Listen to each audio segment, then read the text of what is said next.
In today's video, I'm going to teach you how to give access on Google Drive. By the end, you'll confidently share a folder with the right people in just a few clicks. Start by opening your browser and going to the Google homepage. Make sure you're signed in to the Google account that owns the content you want to share. In the top right corner, click the 9-dot Google Apps grid, then choose Drive. Once Drive opens, look to the left and click My Drive to view your folders and files. Find the folder you want to share. If you have a lot of items, the search bar at the top can help you locate it quickly. Click once to select the folder. With the folder highlighted, open the More Actions menu by clicking the 3 vertical dots.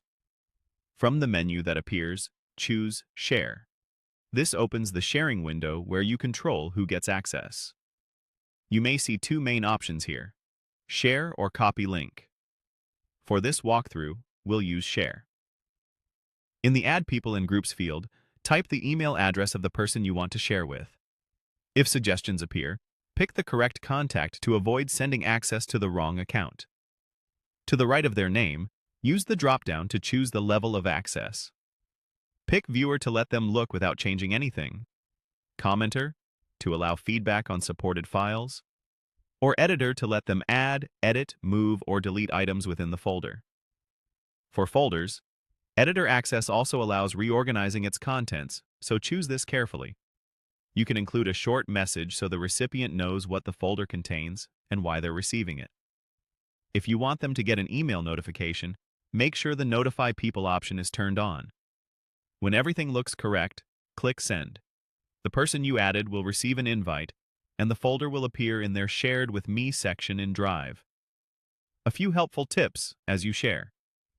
Folder sharing applies to all items currently inside the folder, and anything you add later will inherit the same permissions unless you change them. If you're using a work or school account and can't add someone outside your organization, your administrator may have external sharing restricted. If you prefer to share using a link, you can choose Copy Link from the same window and adjust the link settings. But remember that links can be forwarded, so use them thoughtfully. At any time, you can return to the Share window to change someone's role or remove access altogether. That's it. You've successfully given access on Google Drive.